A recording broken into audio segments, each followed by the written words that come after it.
Bismillahirrahmanirrahim. Assalamualaikum warahmatullahi wabarakatuh. Innal hamdalillah nahmaduhu wa nasta'inuhu wa nastaghfiruh wa na'udzu billahi min syururi anfusina wa min sayyiati a'malina. May yahdihillahu fala mudhillalah wa may yudlil fala hadiyalah.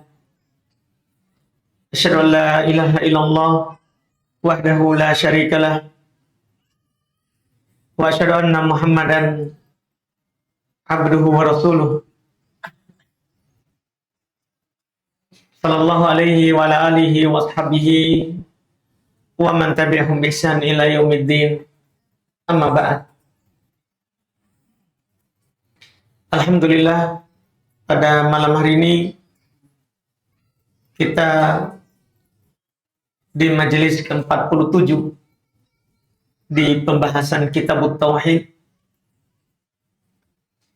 Pada malam ini kita masuk di bab yang tentunya sangat penting di Kitab Tauhid ini, terkait dengan al-asma wa sifat. Kata beliau rahimahullah, babun man jahada syai'an minal asma'i was sifat. Bab siapa yang menolak sesuatu dari nama dan sifat Allah Subhanahu wa ta'ala. Kita ketahui bersama, alhamdulillah, kalau kita bahas tauhid, maka kita akan bahas 3 jenis tauhid. Tauhid rububiyah, itu terkait dengan perbuatan Allah. Mengakui Allah pencipta, pengatur, penguasa, yang menghidupkan, yang mematikan. Dari perbuatan-perbuatan Allah, pemberi rezeki. Itu namanya, kalau kita bahas itu, berarti kita bahas tauhid rububiyah namanya. Terkait dengan perbuatan Allah. Yang kedua, tauhid uluhiyah. Terkait dengan perbuatan hamba yang mengibadahkan dirinya kepada Allah. Atau disebut dengan tauhidul ibadah. Tauhid ibadah. Itu seorang hamba diarahkan bagaimana dia mentauhidkan Allah dalam beribadah. Ini terkait dengan perbuatan hamba. Mengesahkan Allah dalam penghambaan. Seluruh bab sebelumnya itu kita bahas. Karena kalau tauhid rububiyah kan biar orang musyrik mengakui. Kalau kita bertanya kepada mereka siapa yang menciptakan langit dan bumi, mereka akan bilang Allah. Tapi yang membedakan kita dengan musyrik itu tauhid uluhiyah. Kita hanya menyembah Allah saja. Ketika kita yakini Allah pencipta kita, maka harus kita menyembah yang menciptakan kita. Allah yang mematikan kita, yang menghidupkan kita, kita akan menyembahnya. Itu 2 tauhid sebelumnya. Di malam hari ini baru singgung tauhid yang ketiga, yaitu tauhid mentauhidkan Allah dalam al-asma was sifat. Dalam nama-nama dan sifat Allah. Iya. Mempelajari nama dan sifat Allah ini sesuatu yang utama kalau dalam ilmu syar'i. Sesuatu yang sangat utama dalam ilmu syar'i. Bahkan di sana ada buku khusus yang mengkaji terkait dengan nama dan sifat Allah saja. Misalnya buku yang belakangan ini sering dibaca adalah Fiqhu al-asma'il husna. Fikih nama-nama Allah yang indah. Seperti buku yang ditulis oleh Syekh Abdul Razak Hafizahullahu Ta'ala. Kenapa? Karena penting kita mengenal Allah yang kita sembah. Nah, untuk mengenalnya bisa dengan ayat kauniyah, bisa dengan ayat syar'iyah. Ayat kauniyah ya kita lihat alam semesta. Kita bisa mengenal pencipta kita dengan melihat kesempurnaan ciptaan. Atau ayat syar'iyah, yaitu kita baca Quran. Baca hadits Nabi Shallallahu Alaihi Wasallam. Iya, kita mengenal Allah dengan berita dari Allah dan Rasulnya. Iya. Dan mengenal Allah itu tentunya akan lebih bagus dan lebih bermanfaat kalau kita mengenal nama-namanya. Pertama, Allah Subhanahu wa Ta'ala ketika menyebutkan bahwa Dia yang menciptakan langit yang 7, bumi yang 7, Allah jelaskan supaya kita tahu yang menciptakan itu, bahwa Dia maha mampu atas segala sesuatu. Boleh kita baca surat At-Talaq ayat 12. Allah berfirman, Allahul ladzi khalaqas sab'a samawat wa minal ardi mithlahun yatanazzalul amru bainahunna lita'lamu, ini poinnya, lita'lamu annallaha ala kulli syai'in qadir wa annallaha qad ahata bi kulli syai'in ilmah. Di awal ayat Allah katakan, Allah lah yang menciptakan 7 langit. Allah lah yang menciptakan bumi seperti itu juga. 7 bumi. Yatanazzalul amru bainahun. Perintah Allah turun. Berlaku. Iya. Turun di antara langit dan bumi. Lita'lamu, untuk apa? Agar supaya kalian mengetahui, mengilmui. Kenapa itu diturunkan ayat-ayat syariah? Padahal dengan melihat langit yang 7, bumi yang 7, ini yang menciptakannya dengan sempurna, ini pasti maha sempurna. Kan bisa kita kenal pencipta kita dengan itu. Tapi Allah turunkan ayat lagi. Namanya ayat syariah. Quran kalau kita. Di umat Islam. Untuk apa? Lita'alamu annallaha ala kulli syai'in qadir. Agar supaya kalian mengetahui. Supaya kalian punya ilmu. Bahwa Allah maha kuasa atas segala sesuatu. Wa annallaha qad ahata bi kulli syai'in ilma. Dan agar supaya kalian mengetahui bahwa Allah Subhanahu wa Ta'ala itu ilmunya meliputi segala sesuatu. Ini tujuannya. Bahkan Al-Imam Ibnu Qayyim rahimahullah belum menyebutkan bahwa kunci dakwah Nabi dan Rasul itu adalah mengenalkan Allah kepada kita. Kenapa Rasul? Kan kalau Quran diturunkan jelas. Supaya kita tahu siapa yang mencipta kita. Karena Quran adalah nur, cahaya, huda, petunjuk, furqan, pembeda antara kebatilan dan kebenaran. Tapi kan kita tidak bisa langsung menerima wahyu dari Allah. Iya kan? Ada penyampai kepada kita. Supaya orang tidak mengaku bahwa semuanya dapat wahyu dari Allah. Allah menunjuk para rasul. Ibnu Qayyim menegaskan bahwa itu para rasul kita tahu diutus untuk apa? Apa yang mereka ajarkan?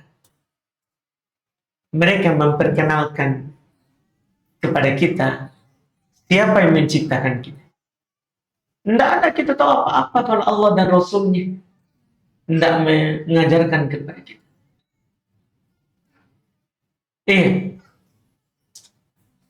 Ini yang disebutkan Ibnu Taimiyah rahimahullah, beliau menyatakan bahwa ilmu yang paling utama dari ilmu yang kita pelajari adalah ilmu tentang Allah, nama-namanya, sifat-sifatnya, dan hak-haknya atas hambanya. Alhamdulillah, kita sudah lebih dari 40 bab. Sudah mau 50 bab ini. Itu terkait dengan hak Allah yang harus kita penuhi. Bagaimana kita harus bertawakal kepadanya, berdoa kepadanya, menyembelih untuknya, bernadar untuknya. Semua telah disampaikan. Ini adalah tujuan dari para rasul diutus, dan inilah ilmu yang paling utama. Karena sebenarnya bertambahnya iman kita itu dengan kita mengenal pencipta kita. Kan kita ini semua beriman kepada Allah. Kita semua ini beriman kepada Allah. Setiap kali kita mengenal yang menciptakan kita, bertambah pengetahuan kita tentangnya, maka akan bertambah keimanan kita.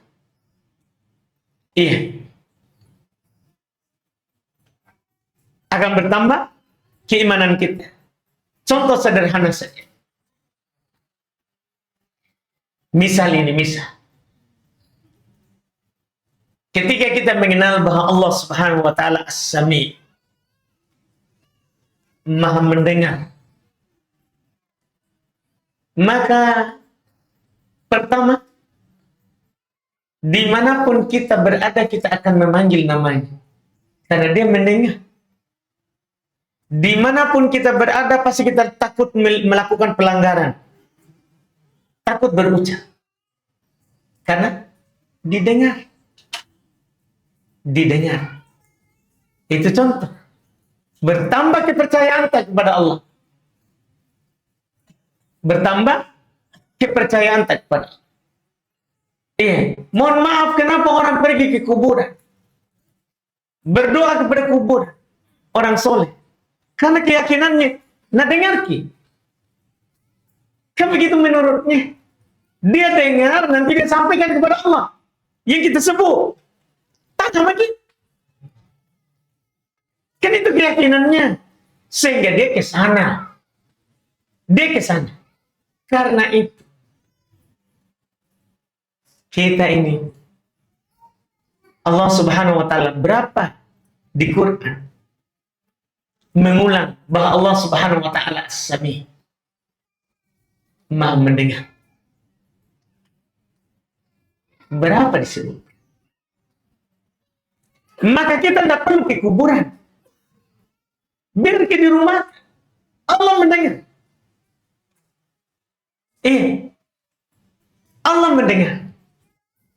Tambah lagi, contoh kedua, Al-Basir. Kedua ini, kita mengetahui bahwa Allah Al-Basir, Allah Maha melihat. Maka bagaimanapun keadaan kita, kita yakin Allah lihat. Kita sholat, Allah lihat saya. Kita akan khusyuk. Karena keyakinan kita adalah beribadah kepada Allah Subhanahu wa taala ka'annaka tarahu fa in lam takun tarahu fa innahu yarah.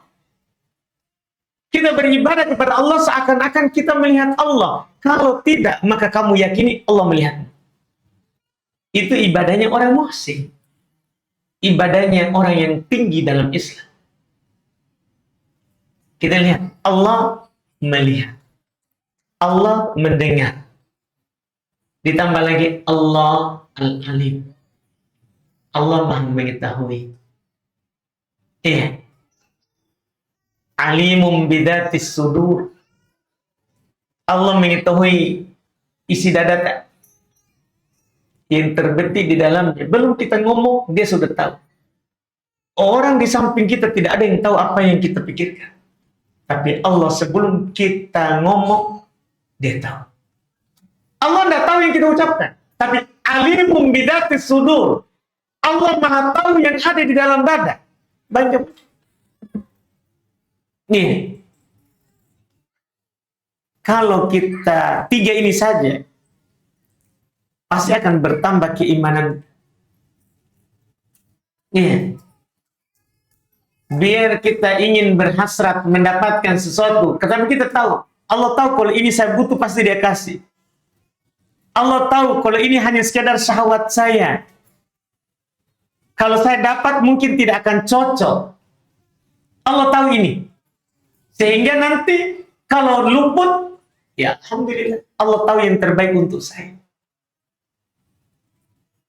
Ini ilmu tentang nama dan sifat. Seorang kalau mempelajarinya, bertambah keimanannya. Akan bertambah keimanannya. Bukan hanya keimanan. Bertambah rasa harap. Bertambah rasa takut. Bertambah. Ketika kita tahu misalnya, Allah Ghafur.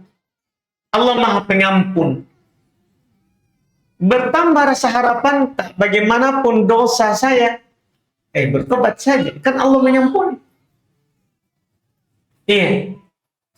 Tapi bersamaan dengan itu, tambah rasa takut, pasti takut melakukan dosa, karena Allah syadidul iqab. Allah Maha keras siksaannya. Iya. Ini di antara bentuk, ya, dari keutamaan mempelajari nama dan sifat Allah. Ditambah lagi mempelajari nama dan sifat Allah itu,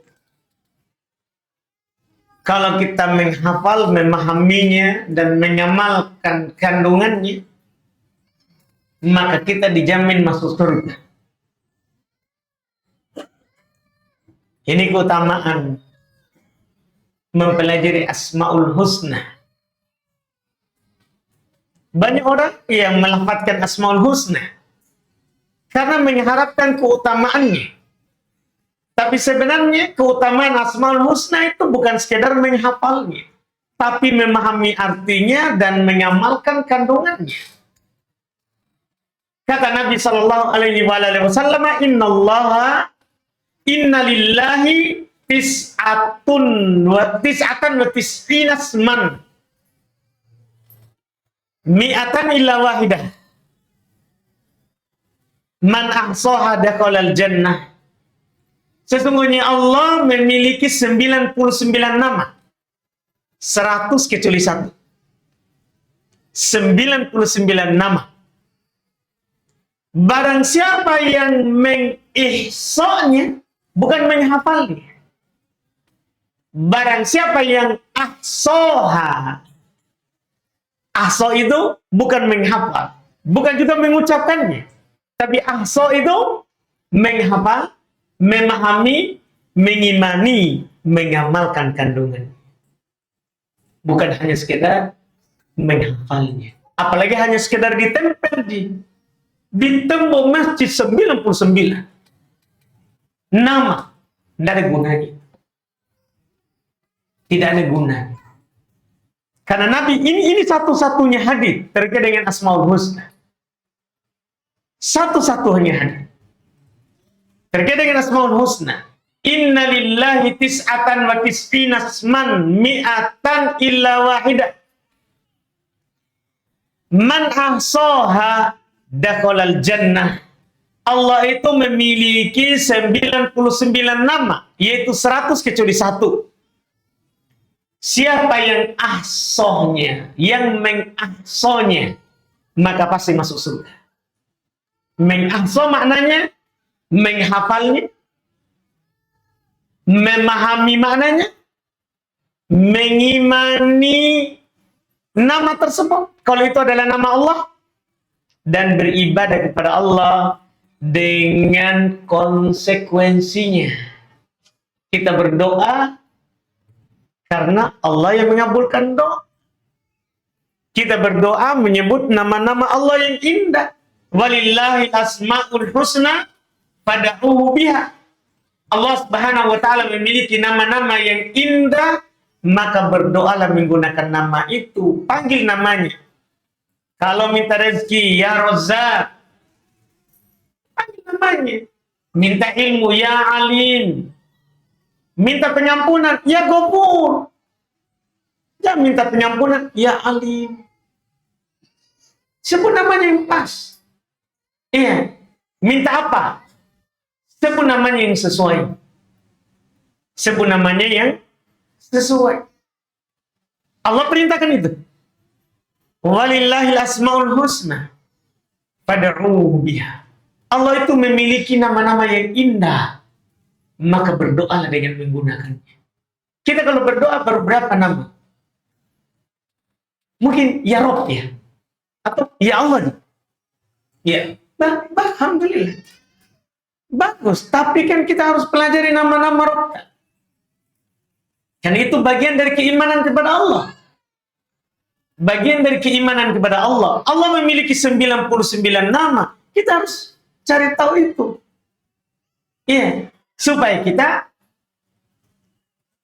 mengimani, menghafal, memahami kandungannya, beribadah kepada Allah sesuai dengan kandungannya.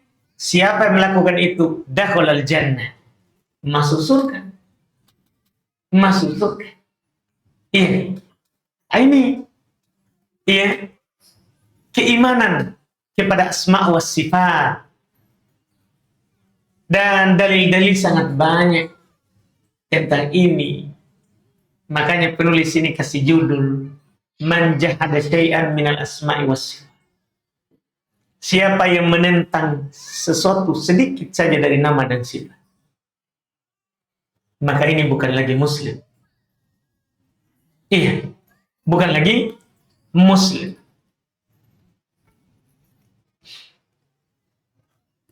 Syekh Ibnu Utsaimin rahimahullah beliau berkata, ingkaru takdzib hada kufrun bila syak. Orang yang mengingkari dan mendustakan nama Allah, ini kekafiran tanpa ada keraguan. Contoh kata beliau, Syekh Ibnu Utsaimin, kalau anna ahadan ankara usman min asma'illah aw sifatin min sifatihi tsabitati fil kitabi was sunnah. Kalau ada seorang mengingkari satu nama saja dari nama Allah, atau mengingkari satu sifat saja dari sifat Allah yang tetap dalam Al-Quran dan Sunnah, mithal ayyakul, seperti kalau dia berkata, laisa lillahi yad, Allah tidak memiliki tangan. Padahal Quran menjelaskan Allah punya tangan. Allah punya tangan. Bal yadahu mabsutatan. Quran itu, kedua tangan Allah terhampar, terbuka. Nabi juga bilang Allah punya tangan. Innallaha yabsutu yadahu bil-lail. Allah Subhanahu wa taala membuka tangannya pada malam hari. Berarti kan Allah tetapkan dia punya tangan. Nabi tetapkan dia punya tangan. Ada orang Allah tidak punya tangan. Kata Syekh Ibnu Utsaimin, Kalau ada orang mengingkarinya, dia berkata, laisa lillahi yad. Allah tidak punya tangan. Bahwa kafirun bijma'il muslimin. Maka dia kafir berdasarkan kesepakatan kaum muslimin. Jadi, bukan hanya masalah menyembah berhala baru kita kafir. Kita mengingkari nama. Berarti wajib kita pelajari, jangan sampai kita ingkari karena kebodohan. Karena kita tidak belajar nama-nama Allah dan sifat-sifatnya. Harus kita belajar. Ini jenis tauhid. Karena ini judul menakutkan. Ya kan, menakutkan. Siapa yang mengingkari sesuatu dari nama dan sifat Allah? Bahaya. Jangan sampai kita mengingkarinya tidak sadar. Tidak sadar. Bahkan di sana, jangan sampai kita masuk di orang-orang yang menjauhi, ingkar dengan halus. Seperti ahlu takwil, orang-orang yang mentakwil, yang memaknakan tangan kekuasaan. Padahal Allah bilang tangan, dia bilang kekuasaan. Ada juga yang menerjemahkan tangan dengan nikmat. Nikmat. Apa susahnya Allah bilang nikmat itu kalau nikmat? Ketika Allah bilang tangan, berarti tangan betulan. Ketika Nabi bilang Allah punya tangan, berarti Allah punya tangan. Kenapa dibilang nikmat? Hati-hati. Kita gampang ditipu kalau kita tidak belajar. Padahal itu bentuk pengingkaran terhadap nama dan sifat Allah Subhanahu wa ta'ala. Allah As-Sami, Maha mendengar. Berarti punya pendengaran. Kan begitu. Hati-hati di sana. Ada orang Mu'tazilah bilang Allah Maha mendengar tapi tidak punya pendengaran. Gimana caranya? Mendengar tapi tidak punya pendengaran? Iya kan? Mohon maaf, kata para ulama seperti Syekh Ibnu Taimiyah, orang saja disifati dengan tuli sempurna. Kan kalau di makhluk itu merupakan cacat, masa kita katakan Allah begitu? Iya kan? Na'udzubillah, walillahil matsalul a'la. Tidak boleh kita tolak. Ketika Allah mengatakan Maha mendengar, berarti dia punya pendengaran. Al-Basir, Maha melihat, berarti dia punya penglihatan. Bahkan Allah Subhanahu wa ta'ala mengatakan dia punya mata. Nabi yang punya katakan bahwa dia punya mata. Tetapkan. Tidak boleh kita ingkari. Tidak boleh kita ingkari. Siapa yang menentangnya? Selama sahih dari Quran, ada dari Quran, sahih dari Nabi, maka dia telah kafir. Keluar dari Islam berdasarkan ijma'. Kenapa? Beliau sebutkanlah ayat orang musyrikin dulu tidak percaya terhadap Ar-Rahman. Faqaulullah ta'ala, Allah Subhanahu wa ta'ala berfirman, wahum yakfuruna birrahman. Mereka kafir terhadap Ar-Rahman. Ini ada sebab turunnya. Waktu perjanjian Hudaybiyah, Allah Subhanahu wa Nabi SAW menyuruh sahabat untuk menulis awal perjanjiannya dengan Bismillahirrahmanirrahim. Orang musyrik kafir mengatakan la na'rifur rahman wala rahim. Kami tidak tahu Rahman, tidak pula tahu Rahim. Dia tidak mau. Apa kata Allah? Wahum yakfurun. Mereka kafir. Mereka kafir. Iya. Gara-gara itu tidak mau menerima nama Allah Ar-Rahman, Ar-Rahim. Allah jelas menyatakan mereka telah kafir. Mereka telah kafir. Setelah itu kata beliau wa fi Sahihil Bukhari, dalam Sahih Bukhari, qala Ali, berkata Ali bin Abi Thalib radhiyallahu taala anhu, hadithun nas bima ya'rifun aturiduna ayyukadzdzab Allah wa rasuluh. Ceritakan kepada manusia, sampaikan kepada mereka dengan apa yang mereka bisa pahami. Apakah kalian ingin Allah dan Rasulnya didustakan?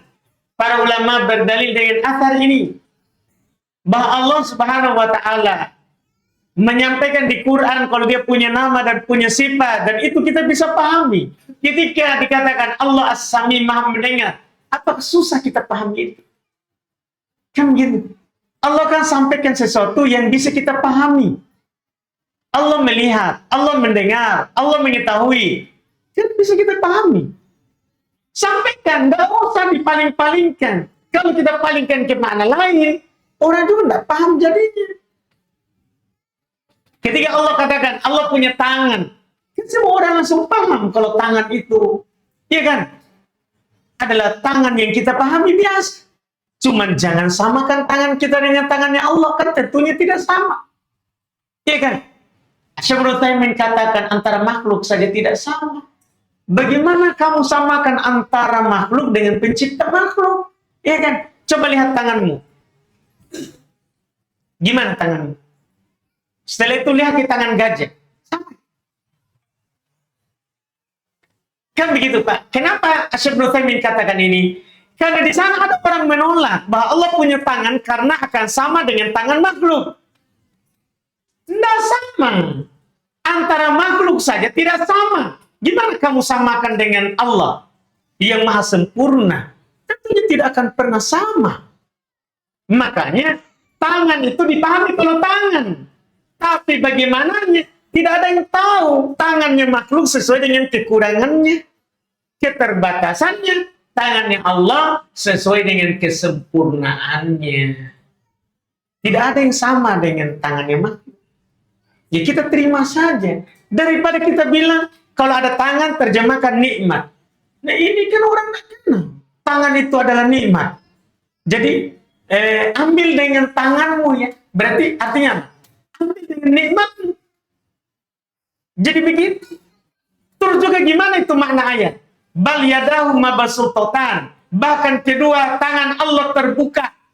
Kita bilang apa? Kalau atas pendapat mereka, mohon maaf, ini kan orang Asy'ariyah yang mentakwilnya itu. Hati-hati di terjemahan juga banyak mentakwil sifat. Mereka takwilkan, mereka artikan itu tangan nikmat. Jadi ayat ini gimana? Mereka terjemahkan bahkan kedua nikmat Allah terhampat. Kesalahanku pertama ini adalah memalingkan lafaz dari dohirnya. Ya tangan. Kesalahanmu kedua, membatasi nikmat Allah hanya dua. Bahkan kedua nikmat Allah terhampar. Berarti Allah hanya punya dua nikmat. Wah, nikmat Allah banyak, saudara. Tidak bisa kita hitung. Wa in ta'uddu nikmatallahi la tuhsuha. Kalau kamu menghitung-hitung nikmat Allah, kamu tidak bisa hitung. Kok kamu cuma bilang dua? Tidak cocok. Tidak cocok itu yang kamu bilang itu. Tidak pas. Bilang saja. Tapi sebenarnya mereka berangkat dari niat baik. Karena mereka tidak mau samakan Allah dengan makhluk. Nanti kalau kita bilang Allah punya tangan, nanti sama dengan tangan tak. Kita bilang tidak. Tidak. Ini tidak masuk akal sama sekali. Tidak mengharuskan sama nama, sama sifatnya. Kamu salah dari awal. Tidak harus sama nama sama sifat. Tidak harus. Hanya nama yang berserikat. Hakikatnya tidak sama. Kaifiatnya tidak sama. Iya. Maka sampaikan saja ke orang dengan apa yang mereka bisa pahami. Nggak usah takwil-takwil. Karena orang akan tidak paham takwil itu. Karena tidak semua orang tahu. Iya. Takwil. Tidak semua orang tahu. Makanya jangan sampai gara-gara takwil Allah dan Rasulnya didustakan. Itu. Kita bilang, Rasul bilang tangan, kita bilang nikmat. Itu kan mendustakan ucapan Rasul. Imam Syafi'i rahimahullah punya ucapan terkenal dalam hal ini.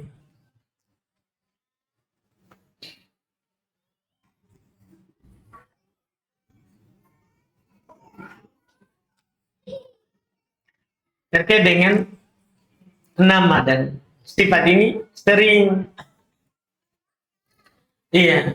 disebutkan di dalam buku-buku terkait dengan nama dan sifat Allah Subhanahu wa taala. Kadang-kadang orang Asy'ariyah kan mengaku dia Syafi'i. Tapi aneh dia. Katanya Syafi'i madhabnya, tapi akidahnya Asy'ari. Bertentangan. Seharusnya kalau madhab Syafi'i ya Syafi'i juga akidah. Syafi'i juga akidah. Imam Syafi'i rahimahullah ta'ala beliau katakan terkait dengan nama dan sifat Allah Subhanahu wa ta'ala, amantu billahi wa bima ja'anillahi ala muradillah. Saya beriman kepada Allah dan apa yang datang dari Allah sesuai dengan yang diinginkan oleh Allah. Tidak boleh sesuai dengan yang diinginkan oleh kita. Kalau Allah bilang begitu, ya itu. Kita percaya saja. Kita harus berucap seperti ucapan orang-orang yang kokoh dalam ilmu. Warrasihuna fil ilmi yaquluna amanna bih kullun min indi rabbina. Orang-orang yang kuat dalam ilmu, dia akan berkata, kami percaya terhadapnya, semuanya dari Rabb kita. Kapan Allah kabarkan? Percaya saja. Tidak ada kedosaan itu. Maka Imam Syafi'i bilang begitu. Imam Syafi'i bilang seperti itu. Terkenal sekali ini ucapan. Amantu billah wa bima ja'anillah ala muradillah. Saya beriman kepada Allah dan apa yang datang dari Allah sesuai dengan keinginan Allah. Wa amantu bi Rasulillah wa ma ja'an Rasulillah ala muradi Rasulillah. Dan saya beriman kepada Allah, kepada Rasulullah, dan apa yang datang dari Rasulullah sesuai dengan keinginan Rasulullah. Mereka kasihan. Ada yang datang dari Rasul, dia lebih percaya Asy'ari. Nabi itu ya, kapan wahyu turun kepadanya? Itu kan aneh. Kita tentunya tidak boleh seperti itu. Apa yang datang dari Allah, itu yang harus kita percaya. Apa yang datang dari Rasul selama sahih, itu yang kita imani. Itu yang kita imani. Itu yang harus kita percaya. Makanya ucapan ini penting disampaikan di dalam bab asma wa sifat. Kemudian kata beliau warawa Abdurrazzaq an-Ma'mar, dan diriwayatkan oleh Abdurrazzaq dari Ma'mar an Ibnu Tawus, dari Ibnu Tawus an Abi, dari bapaknya an Ibnu Abbas, dari Ibnu Abbas, annahu ra'a rajulan intafadha lamma sami'a hadithan anin nabi fi sifat istinkaron lidzalika faqala ma farqu haula yajiduna riqatan 'inda muhkamihi wa yuhlikuna 'inda mutasyabihihi. Kata beliau, Ibnu Abbas melihat seorang intafadha, gemetaran tatkala mendengarkan hadis dari Nabi dalam masalah asma wa sifat. Itu dia gemetaran, bergerak badannya mengingkarinya. Kata Ibnu Abbas, ma farqu haula. Ma farqu haula. Kenapa? Mereka merasa takut seperti itu. Yajiduna riqatan inda muhkami. Mereka mendapatkan ketenangan, penerimaan ketika ayat-ayat muhkam. Wa yuhlikuna inda mutasyabih. Tapi mereka binasa di ayat-ayat yang mutasyabih. Yang samar-samar dia suka. Kalau yang jelas dia terima, tapi muhkam disitulah dia kesana kemari menipu orang.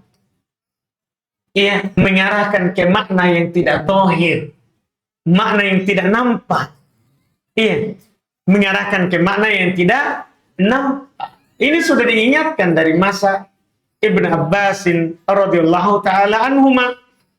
Kemudian kata beliau, walamma sami'at Quraisyun Rasulullah yadhkur Rahman ankaru dzalik. Ini bukan ciri muslim. Ini ciri musyrik. Tatkala orang-orang Quraisy mendengar Rasulullah menyebut Ar-Rahman, mereka mengingkarinya. Bukan ciri muslim itu. Itu ciri musyrik. Ketika Nabi menyebutkan Ar-Rahman, mereka mengingkarinya. Fa'anzalallahu bihim. Maka Allah menurunkan ayat Quran pada mereka. Wahum yakfuruna bir-Rahman. Mereka kafir terhadap Ar-Rahman. Iya. Mereka kafir terhadap Ar-Rahman. Ini adalah bab ini sebenarnya cukup luas, tapi kita cukupkan sampai situ dulu. Nanti insya Allah di masa-masa yang akan datang tentunya kita akan membaca buku-buku khusus yang membahas al-asma wa sifat. Dan di sini buku ini membahas tentang tauhid rububiyah dan uluhiyah. Tauhid asma wa sifat disebutkan untuk menyempurnakan tapi tidak khusus. Nah, nanti tentunya kita akan buka buku-buku khusus tentang itu di masa yang akan datang. Wallahu alam, kita adzan dulu.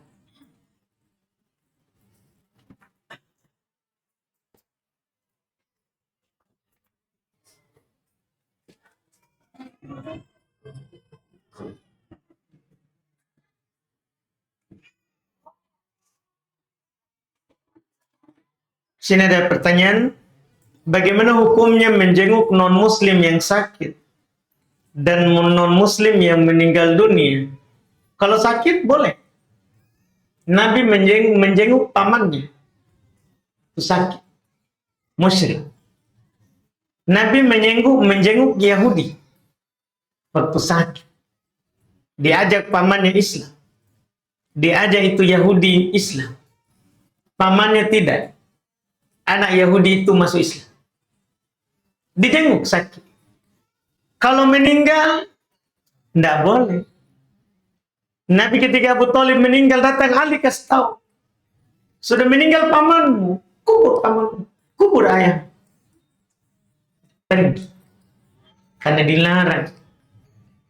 Allah berfirman, wala tusalli ala ahadin minhum mata abada wala takum ala qabrihi innahum kafaru billahi wa rasulihi wa matu wa hum fasiqun. Ini Quran. Ini turun saat Nabi mau mendoakan pamannya yang meninggal di atas kekafiran. Dan mendoakan pamannya. Kata Allah kepadanya, wala tusalli ala ahadin minhum mata abada. Jangan sekali-sekali kamu mendoakan seorang pun dari mereka yang meninggal. Wala takum ala qabri. Jangan kamu berdiri di kuburan. Mendoakan saja tidak, apalagi pergi antar. Jangan. Kamu berdiri di kuburannya. Innahum kafaru billahi wa rasuli. Sesungguhnya mereka telah kafir kepada Allah dan Rasulnya. Wa matu wa hum fasiqun. Dan mereka meninggal dalam keadaan seperti itu. Dilarang. Dilarang kita. Bahkan mendoakannya juga dilarang. Ada ayat khusus itu ya. Dari Allah Subhanahu wa taala terkait juga dengan wafatnya. Abu Thalib yang waktu itu Nabi mendoakan. Nabi mendoakannya karena jasanya yang besar dalam Islam. Ayat apa itu? Kalau tadi kan Taubah 84. Kalau secara khusus itu mana? Surah apa itu? Ada terkait dengan mendoakannya. Ayat apa itu?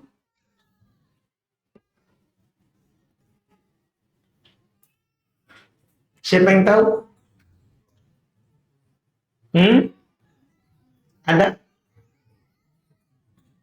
Ada yang ingat ayatnya? Tadi At-Taubah ya? At-Taubah juga. Nabi walladzina amanu. Ini untuk kita ini. Jangan sampai tadi, oh itu kan Nabi. Ini ada orang berimannya juga. Supaya kita paham, walaupun kitab kepada Nabi adalah kitab kepada kita. Kalau Nabi yang dilarang, kita juga dilarang. Sebenarnya begitu. Cuman bagus kalau ada penyebutan kita juga. Jangan sampai kita itu kan Nabi dilarang. Kalau kita ya apa tongki kita ini mana masa. Kan begitu kadang orang. Iya, kalau Nabi ya, iyalah. Kan dia sempurna, kita ini ya. Begitu kadang kita begitu. Iya. Jangan kau terlalu sempurna sekali. Nah, masalahnya ini Quran, Pak. Ini Quran. Surat Taubah juga ya. Surat Taubah juga. Ayat 113. Maka lin nabiyyi walladzina amanu. Ada ini yang saya mau. Ayastaghfiru lil musyrikina walau kanu uli kurba min ba'di ma tabayyana lahum annahum ashabul jahim. Tidaklah pantas bagi Nabi dan orang-orang yang beriman untuk memintakan ampun kepada Allah bagi orang-orang musyrik. Setelah jelas, walaupun orang musyrik itu adalah kerabat, walaupun kerabat, jangan orang lain, walaupun kerabat, Allah yang bilang. Iya, walaupun kerabat, min ba'di ma tabayyana lahum, setelah jelas bahwasanya mereka adalah ashabul jahim, adalah penghuni neraka jahanam. Kalau sudah jelas begitu, tidak pantas kita doa memintakan ampun itu. Semoga diampuni, semoga diterima amal ibadahnya. Tidak diterima. Tidak boleh kita doakan. Ikut-ikutan tongki. WA di grup. Semoga diterima amal ibadahnya. Dilarang kita muslim ke. Dilarang ke. Tidak pantas bagi Nabi dan bagi orang beriman untuk mendoakan mereka.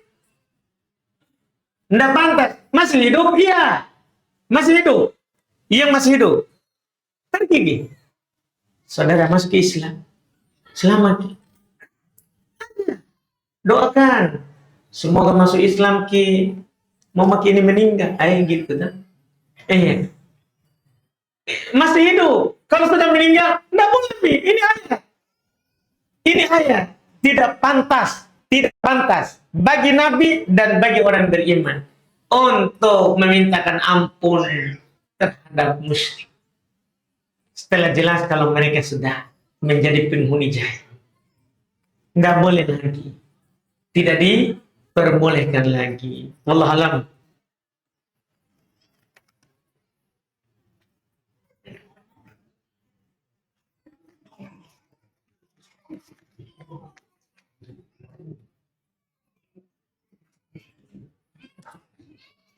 Ustadz izin bertanya, bagaimana pembagian harta warisan jika orang tua itu bapak meninggalkan seorang istri, satu anak laki-laki dan satu anak perempuan yang sudah menikah dan sudah mempunyai anak.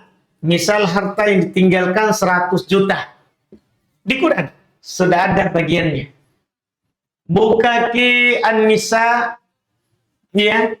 Ayat 11-12 khusus ini untuk mengetahui ibunya dapat berapa. Ayat An-Nisa ayat 12.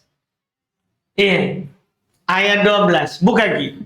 Kita akan mendapatkan berapa bagiannya. Berapa bagiannya. Iya. boleh kita nanti buka. Lihat di 12. Di situ hak istri atau suami di awalnya. Walakum nisfu ma tarak azwajukum illam yakun lahunna walad. Jika istri meninggal dan istri tidak punya anak, maka suami dapat setengah. Jadi langsung dia dapat setengah. Suaminya. Kalau istri tidak punya anak. Ini kalau kita hayalkan ya, berhayal mati saja. Karena kalau mau berhasil kini warisan, hayalkan maki keluarga dekat atau meninggal. Karena kalau tidak menghayal kini, karena kita akan bagi hartanya orang. Jadi dulu waktu kita belajar warisan, hayalkan mau kode meninggal bapakmu, masih hidup kisah. Bilang mi meninggal mi. Dia bilang hayalkan mi meninggal istrimu. Bahaya ini di istri. Marah-marah dia nanti dihayalkan. Dan begitu mikir berhasilannya. Kalau mau ke dalam masalah warisan, gak usah menghitung hartanya orang. Hayalkan kita ini meninggal. Kalau istri tak meninggal, tidak punya anak, kita dapat setengah. Jadi tadi 100 juta, dapat ke 500. Begitu. Oh, dapat ke 5? Wih, sadar semua ke langsung. Dapat ke 50 langsung. Nah, Masya Allah, kali lagi kita pikir pasti. Iya. Kan begitu, Pak? Iya. Laki-laki itu jadi pikir. Iya. Jadi dapat langsung 50 juta. Kalau tidak punya anak. Sisanya apa? Kan ada orang tuanya, tanya lagi. Kan kalau ada orang tuanya, ada hak orang tuanya. Itu mertua. Ada juga haknya itu. Kalau tidak punya anak, ada juga pembagian di ayat 11. Di ayat 11. Iya. Nah, kalau sebaliknya ini yang meninggal, siapa? Bapak ya? Ia meninggal bapak. Dan punya anak. Lanjut pakai ayat. Di ayat itu ada. Ya. Walahunna rubu' mimma taraktum illam yakun lakum walad. Untuk ibu, untuk istri, 1/4 dari apa yang ditinggalkan oleh suaminya kalau dia tidak punya anak. Jadi kalau tidak punya anak, bagi dulu itu tadi 100. Bagi 4. Hasilnya itu untuk siapa? Ibu. Kalau tidak punya anak. Tapi ini kan punya anak. Kalau punya anak berapa? Lanjut bagi ayat. Fa in kana lakum waladun falahunna thumun mimma taraktum. Kalau kalian punya anak, maka istri dapat 1/8 dari yang kalian tinggalkan. 1/8. Jadi tadi kan tak punya anak 1/4. Lebih banyak kan? Kalau punya anak 1/8. Istri dapat. Sisanya anak, laki-laki dan perempuan. Laki-laki dapat 2 bagian dari perempuan. Cucu tidak dapat selama masih ada anak. Karena cucu terhalangi. Om tante terhalangi selama punya anak. Mereka warisinya dengan sisa. Warisan sisa dia. Kecuali ada wasiat. Kan boleh berwasiat yang tidak dapat warisan. Yang tidak boleh adalah berwasiat untuk orang yang dapat warisan. Nah ini, pokoknya kalau kita bingung, baca Ki. Kan warisan ini kan Allah bagi sendiri Ki. Tidak dia wakilkan kita sedikit pun. Karena kita ini Pak, ada kecondongan. Dolim kita. Kita pasti mau banyak. Anak perempuan pasti mau bagi rata. Pasti. Karena dia tahu, perempuan akan setengah dari laki-laki. Pasti perempuan yang ngotot, rata. Pasti itu. Makanya Allah tidak kasih. Allah tidak bagi urusan harta warisan ke kita. Allah sendiri yang bagi. Ini salah satu yang Allah tidak wakilkan ke kita. Warisan. Dia ada dan mudah didapat. Ini hanya ada di ayat 11, 12 sama ayat terakhir di An-Nisa. Yang tidak punya ahli waris. Tidak punya anak, tidak punya istri, tidak punya orang tua. Itu ada di An-Nisa ayat terakhir. Jadi baca saja. Apapun kasus lihat di situ. Supaya kita tidak tanya lagi ustaz. Karena kasihan hukumnya ustaz itu percuma. Rata-rata saya kalau diajak, Ustaz tolong bagikan hartaku, dia lagi selisih saya di rumah. Lebih baik pengadilan ki, biar berbusa mulutku. Nggak ada gunanya, karena nggak ada kekuatan hukumnya ini saya ngomong. Tapi kalau pengadilan bagi, semua orang atur pengadilan. Ada hitam di atas putih dianggap. Saya bertulis berapa lembar, nggak ada. Biar aku sebutkan ke ayat, nggak dianggap. Iya, karena kita ini cuman hanya memberikan petunjuk pembagian saja. Setelah itu kan rata-rata ini, kita ini akan terima jika kalau Ustadz itu cocok dengan kita. Kalau nggak cocok, kita nggak terima, Ji. Ya, begitu ku tahu nih rahasia tak. Yang banyak nih urus yang begini orang percuma, Ji. Iku rasa sudah kubagikan ke itu.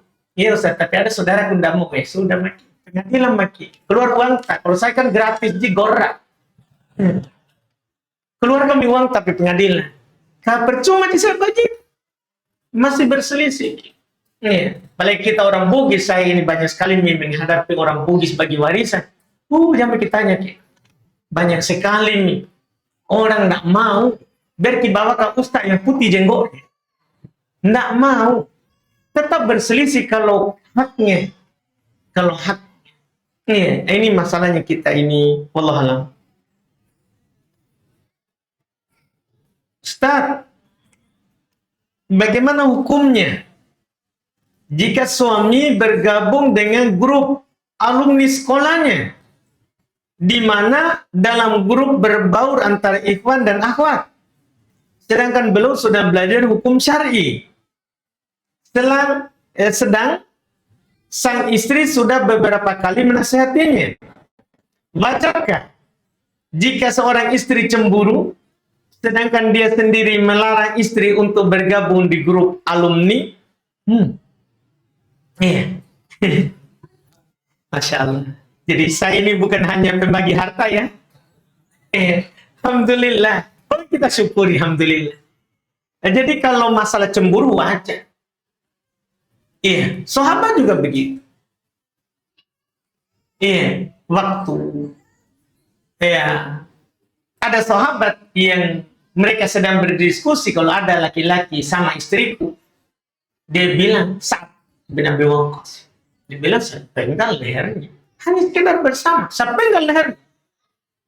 Ketika itu sampai kepada Rasulullah, orang-orang takut kalau Rasulullah marah. Terlalu keras kamu masa hanya bersama begitu, mau penggal lehernya. Orang-orang bilang ke Rasulullah, ya Rasulullah, memang dia pecemburu. Dia pecemburu. Bahkan dia tidak ceraikan istrinya karena takut dinikahi oleh orang lain. Dan dia tidak mau nikahi janda karena bekas orang lain. Itu sama. Karena cemburunya itu. Orang-orang katakan pada Rasulullah, ya Rasulullah, maafkan saya karena dia cemburu. Rasulullah menyatakan, ata'jabunna min girati Sa'ad. Kalian merasa heran dari cemburunya Sa'ad. Wa ana aghyaru minhu. Saya lebih cemburu daripada. Saya juga kalau ada orang kuliah bersama istriku begitu, kupenggal lehernya.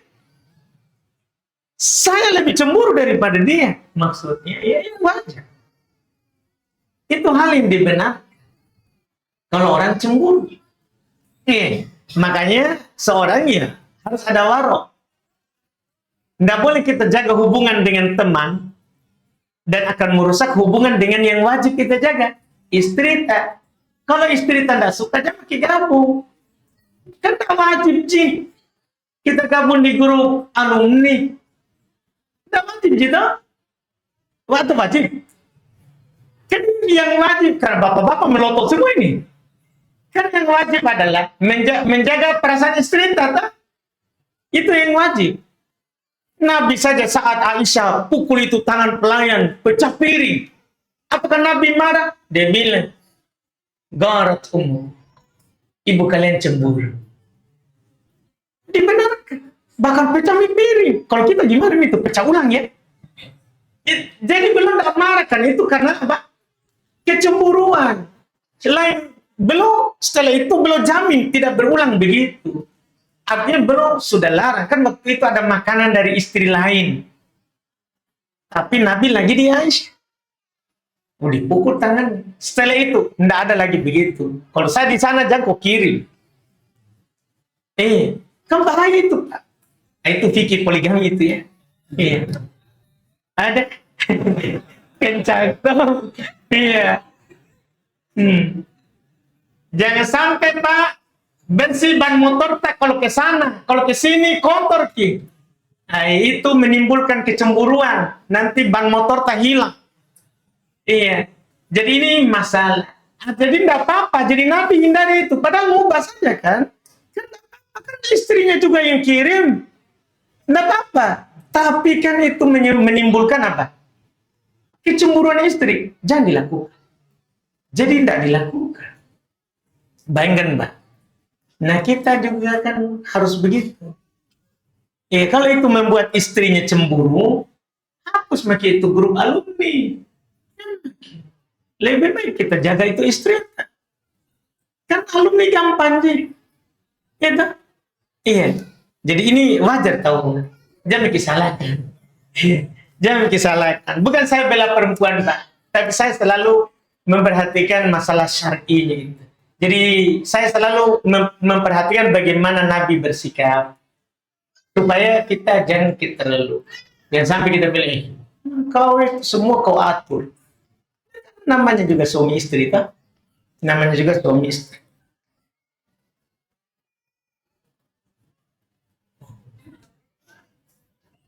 Ustaz, nama-nama yang lebih rekomendasi menurut Ustaz. Jadi kita ini ya.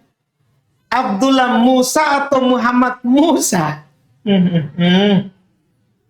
Atau ada rekomendasi nama lain dari Ustaz? Yang penting ada nama Musanya. Yang penting ada Musanya. Sudah, Musa bisa aja. Yang penting ada Musa. Iya kan? Kan gini, sebenarnya nama itu kan dua.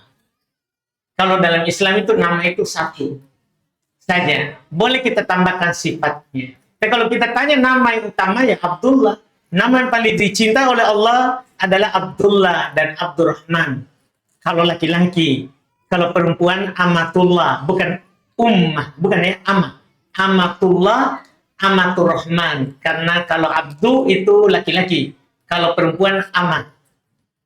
Iya, Amatullah, Amaturrahman. Kalau nama. Iya. Jadi kalau kita, tapi kita ini kan sudah, jangan kita tanya kalau sudah ada mau tapi begini. Kita sudah tetapkan yang penting ada Musa. Sudah maki Musa saja. Tinggal nanti jangan tambah lagi nama Abdullah. Kan jangan dua nama. Itu kan jadi dua nama. Bisa tambahkan sifat. Misalnya Musa al-Abid bisa. Musa yang ahli ibadah. Dengan harapan bahwa dia jadi doa. Dan itu kan jadinya tiga suku kata itu. Karena dalam bahasa Indonesia kan tidak boleh ada garis. Berarti Musa al itu sudah nama, al-Abid sudah nama. Yang ketiga, itu sudah cocok juga dengan paspor tiga kosakata. Iya, Musa al-Hanif yang bertauhid dan berpaling dari syirik. Kan itu ya bagus. Iya, yang tambah sifat, bukan tambah nama. Tambahkan sifat. Jangan Musa Abdullah. Semua kita ambil. Sekalian maki Abdullah Abdurrahman Musa. Kan begitu dah. Enggak. Tambahkan nama dulu Musa, baru tambahkan istilah. Iya, tambahkan sifatnya. Sifat itu pakai al. Yang pakai al. Sifat itu selalu pakai al. Iya. Supaya jadi ma'rifah. Jadi ma'rifah. Kalau tidak kan nakir. Jadinya mubtada khobar. Bentuknya jadinya pengabaran. Kalau kita bilang begini, Musa Karim, itu pengabaran namanya. Musa itu adalah orang mulia. Itu kita beritakan ke orang. Enggak. Sifatnya. Pakaikan al. Pakaikan apa? Al. Jadi terserah mau kita pilih apa. Kan kita sudah pastikan harus ada Musa. Sudah Musa saja. Sekalinya tambahkan sifat. Boleh. Sifat Nabi Ibrahim. Al-Hanif, boleh. Al-Abid, boleh. Boleh, tidak apa. Atau Al-Abid, boleh. Iya, ahli ibadah. Namakan harap. Bukannya kata Nabi SAW, khairuhal fa'al. Yang terbaik adalah kita punya fa'al. Al-fa'al itu al-kalimatut thayyibah. Kita punya kata-kata itu baik. Sahabat ada yang bernama Hazan. Nabi ganti menjadi Sahal. Hasan itu sedih, susah. Nabi ubah menjadi Sahal. Mudah, bahagia. Ya, itu kan karena yang paling dicintai adalah kata-kata yang baik. Ya sudah, nama itu ya kata-kata yang baik. Wallahualam. Kita cukupkan, alhamdulillah. Masih ada pertanyaan, tapi nanti terlalu panjang. Subhanallah, alhamdulillah, Assalamualaikum warahmatullahi wabarakatuh.